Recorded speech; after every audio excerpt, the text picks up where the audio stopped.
Okay, so today I want to go over getting ready for the spin connection. Okay, so the spin connection is something that's very important when we begin to try to understand general relativity at the level of the quantum. Okay, this is sort of the beginnings to understanding quantum gravity. Okay, and I know I'm jumping way into the I'm jumping into this relatively quickly, and there's a lot of stuff we have to go over, a lot of preliminary stuff that we have to go over first in order to fully understand this thing.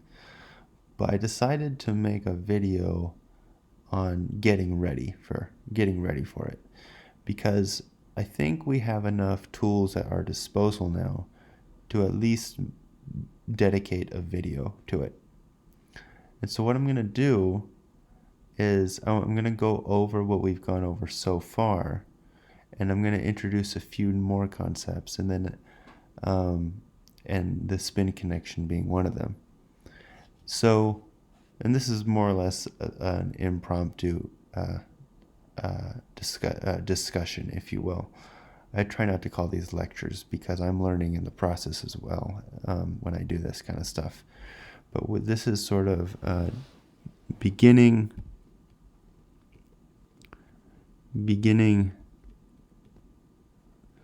the intro. This is like kind of redundant on the spin connection.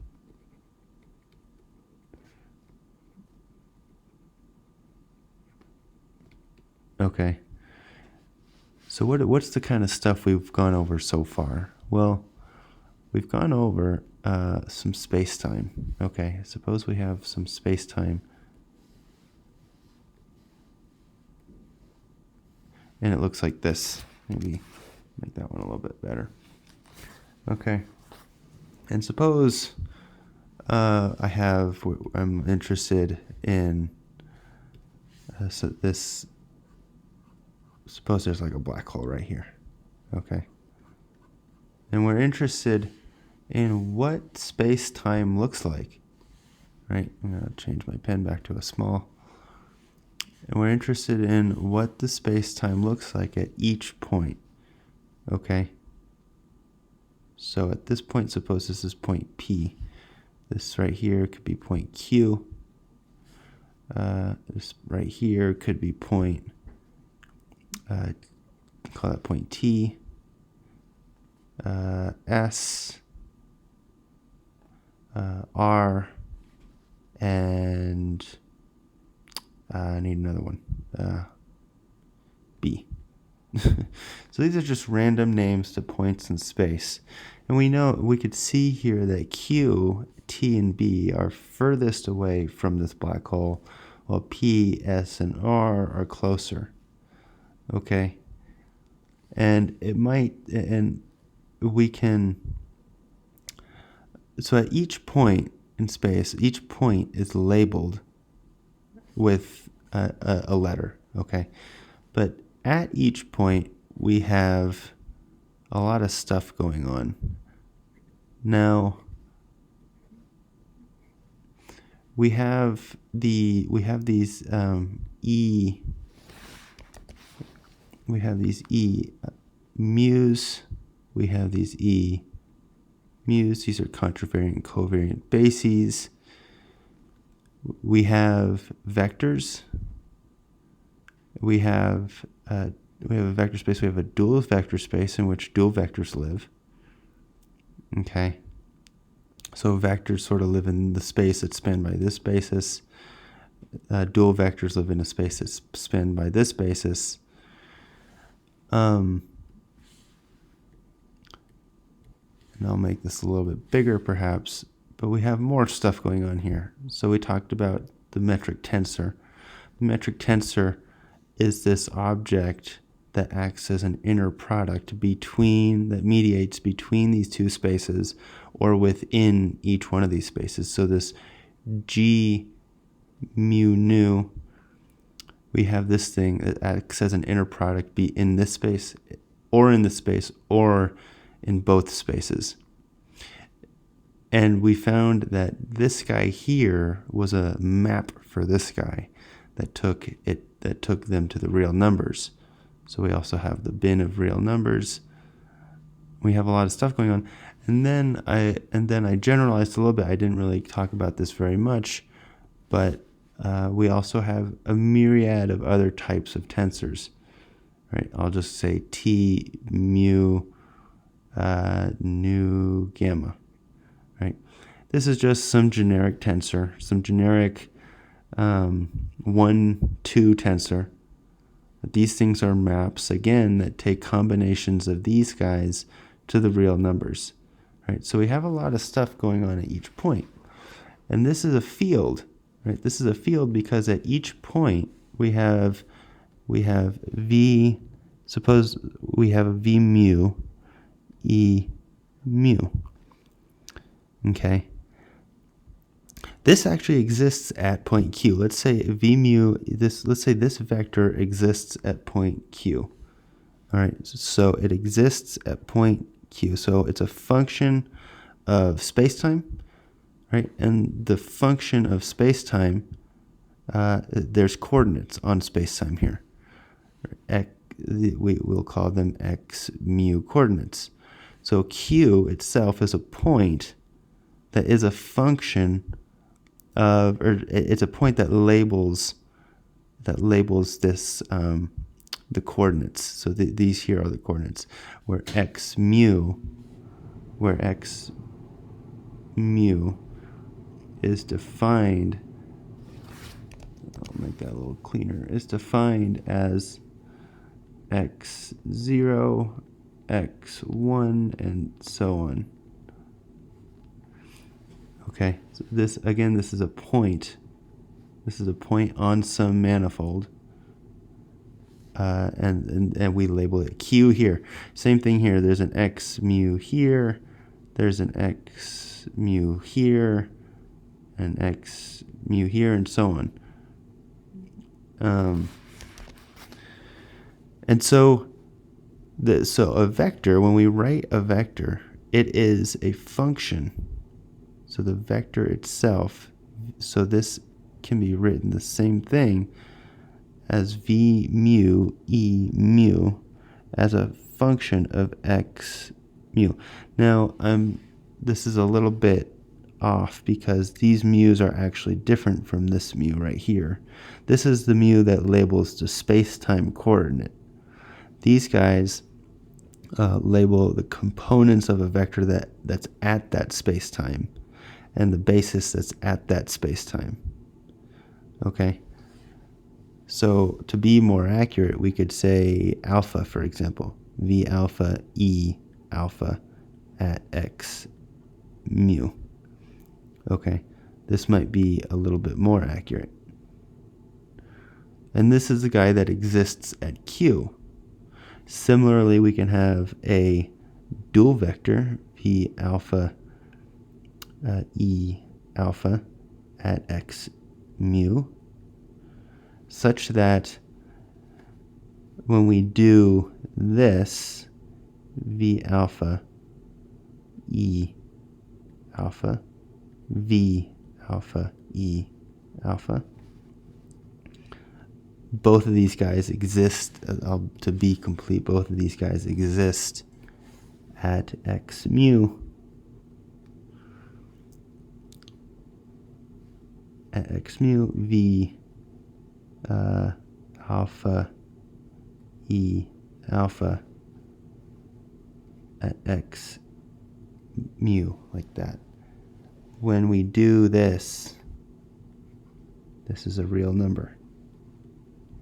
So we can kind of think, so as a broad overview here, we can kind of think of these two objects, again, as maps. So each one is a map for the other one that takes it to the real numbers, because all these guys do is take to the real numbers. This guy takes combinations of these to the real numbers, and this guy also takes combinations of these and takes them to the real numbers.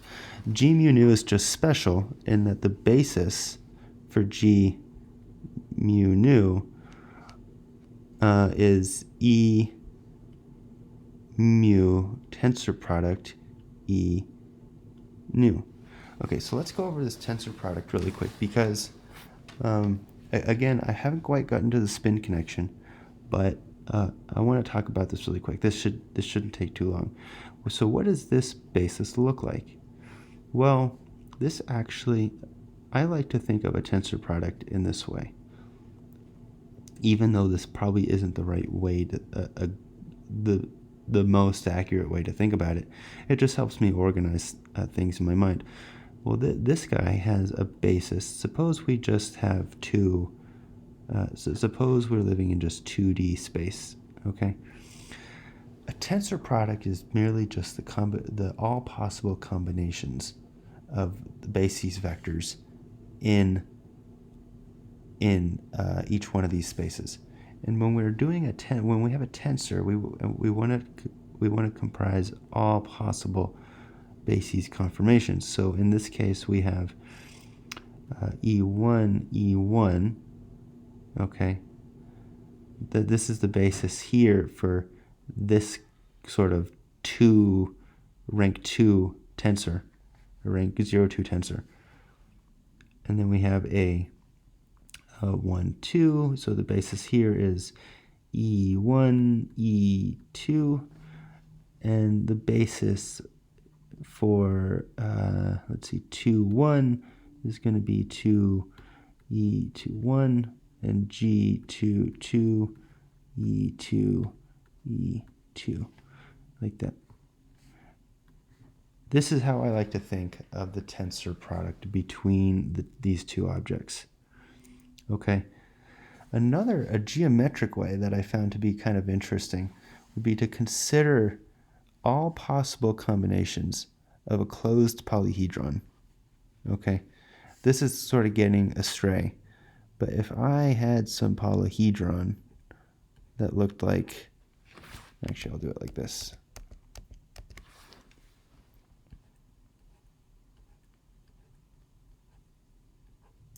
Or a simple polyhedron that looks like this. This would not represent a tensor product. And the reason is because, okay, this guy, the all possible combinations that incorporate this point here would be the connections between, we could say that this is E1, and this is E2, this is E3. We're just labeling points on a polyhedron. And E4, E5, E6, E7, and E8. Okay. There's a lot of basis vectors that are labeled by this polyhedron. And the reason this is not a tensor product is because this guy right here, E1 for example, is not connected to E7. It's not connected to E5. It's not connected to E6, and it's not connected to E8. If this E1 was connected to all of them, and E3 was connected to all of them, and E5 and E4 and E5, then we could be able to list all the possible combinations between all of them. So this geometric view of labeling points on a polyhedron, I think is actually an interesting way of being able to, or at least organize this concept in your head a little bit. Okay, and that's the tensor product. The tensor product is, it's some tensors can be thought of as matrices. And what do matrices do? Well, they bring vectors, they transform vectors, they bring multiple vectors to numbers. So these tensors, some tensors can be thought of as matrices, but not only some, right? Tensors most generally are maps, and that's what matrices are. They're maps. They're maps that take that could take you from here to here. They could take you from here to here. They could take you from here we go. Here's a combination now. So we could think of the objects that live in here as tensors, right? And an object that lives in here would take an object in here, in this space, to this space right here.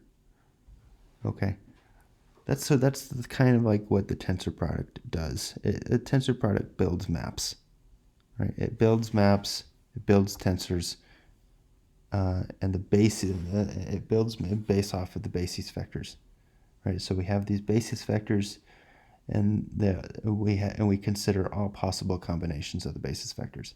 So that's the thing here. So all possible combos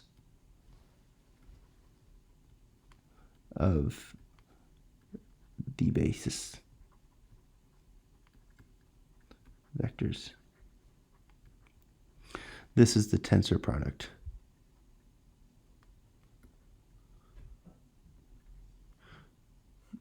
Tensor product. The Cartesian product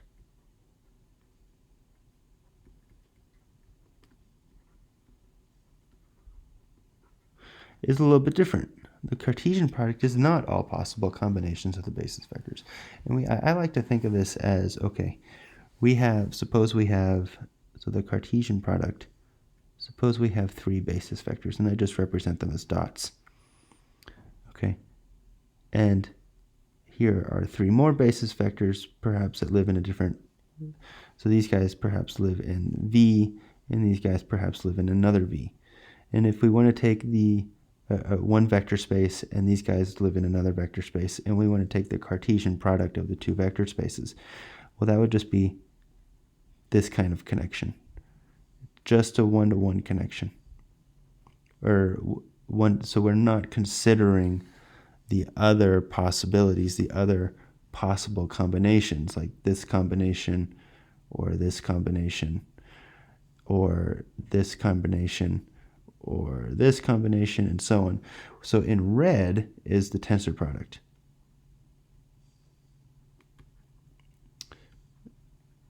In red is the tensor product, and in black is the Cartesian product in this picture. Again, it's just a way, these products are just ways of ordering the basis vectors to create maps.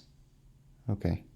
And the maps are things that take objects in vector spaces and tensor spaces and bring them to the real numbers, or bring them to other vector spaces and tensor spaces.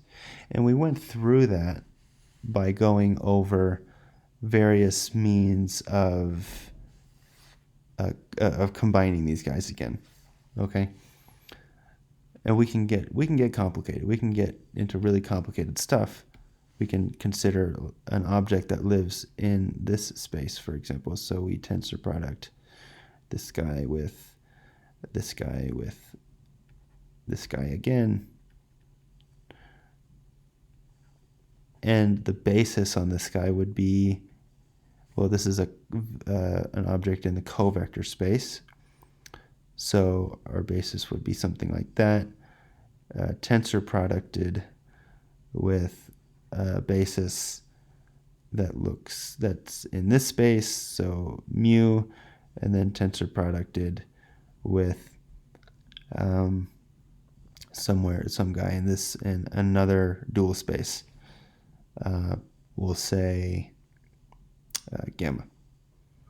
Right, so this is the basis vector, or the basis of the object that lives in this space. So this is the space. This is the basis in the space. And the basis in that space, again, when we see these little circles with the crosshairs in there, this is a tensor product. This is tensor part. We want to consider all the possible combinations of the basis vectors, right? And those are the objects that live in this space. Okay, and then there's the components of or the components, or the degree to which each basis plays a role in a vector that lives in this space. Okay. The other thing I didn't really quite touch upon yet, which is something that I find most students to find perhaps not the sexiest topic in GR, is transformations, right? And we'll go over transformations later. I sort of skipped transformations for right now because they're sort of the least fun thing to talk about in GR, and I think I can get away with talking about them later. So we'll do that later. But in short, the basis or the contravariant objects transform in different ways than covariant objects do. Okay. All right. So that is a summary of that so far. So now let's get into the spin connection. Okay. So the spin connection, and we also talked we actually also talked about these Christoffel symbols, right? And the Christoffel symbols are the guys that take us from vectors in this space to this space, or from this, or from here to here, or from here to here, or from here to here, right? So these Christoffel symbols are the objects, are the affine connections. Affine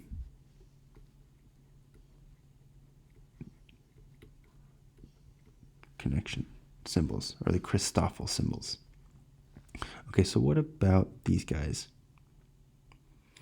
These spin connections. Okay, so the spin connections are a little bit different.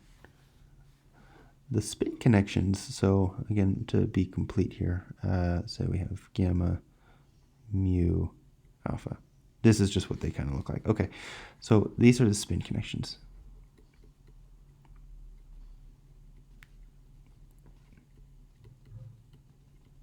So the spin connection, what does it look like? It takes a form that looks kind of like this. D mu E nu B plus Christoffel symbol, or affine connection, mu nu E sigma B, and then E nu B. Okay, so this right here looks an awful lot like the covariant derivative. Okay, the only difference now, one of the only differences, or one of the main noticeable differences, is that these guys are not vectors. Okay, these guys are not vectors, because if they were vectors, we would just have one indice, right? We would only have one indice. And so how exactly can we make sense of these objects? Well, so these here are, if I can get this right, these are Greek indices. And these guys are Latin indices, A, B, C, and D, and all that kind of stuff. Latin indices. The Latin indices corresponds to the component. So the Latin component corresponds to the component for in flat space, or in flat space. I'll just say flat space. And the Greek component corresponds to the component in space-time space, or it's in curved space. I'll just say the curved space component.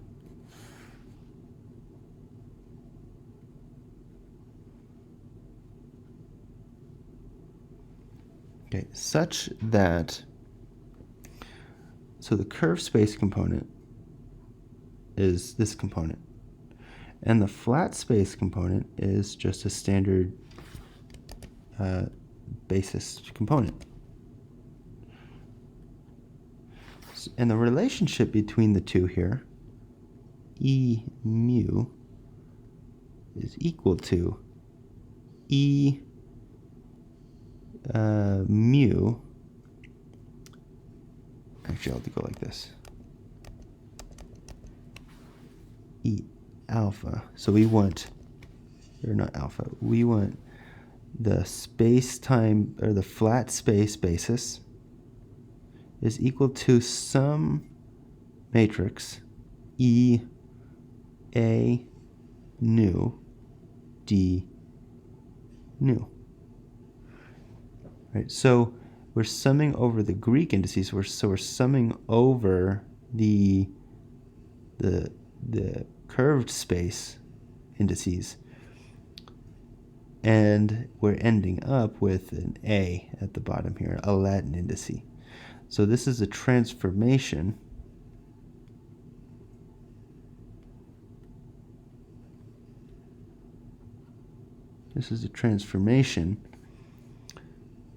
between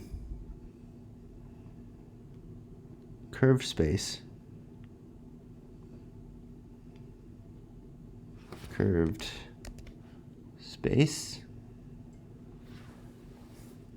and the transformation between curved space and flat space.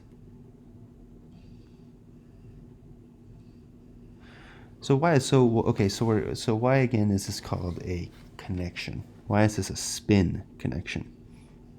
Well, if we remember, here's our curved space. Here's our curved space. And what we're saying here is that, okay, at this point, we have some basis, d mu.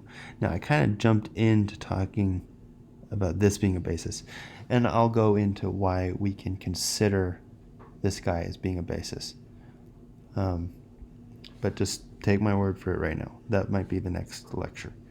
But so this here is labeled by d mu, which is d1, d2, d3, and so on. So that can be thought of as a vector that describes this point. Okay, or a set of basis vectors that describe that point in terms of the curved space components. Okay, again, this is curved space right here. We can, so at this point, not only do we have everything that I mentioned right here, not only do we have all of that, but we also have, I kind of alluded to this earlier, we also have a flat notion of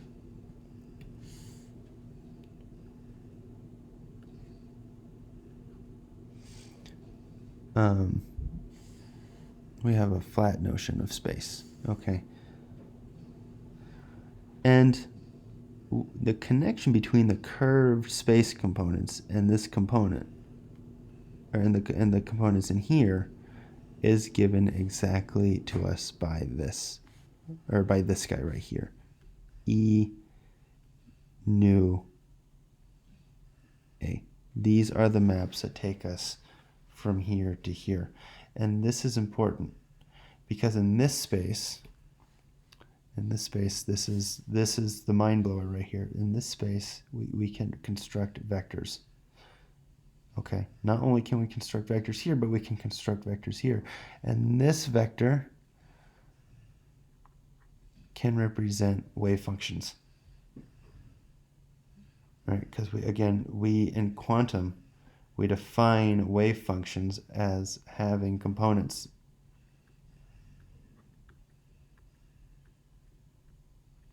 like that. So most literally, we can actually begin to do something like this. And that's the connection between quantum and GR. Okay, so these guys act as maps that take us from curved space to flat space, because quantum mechanics fundamentally relies on this notion of flatness. Okay. We need to be able to construct vectors that represent probabilities. Again, the wave functions represent probabilities. And if you notice,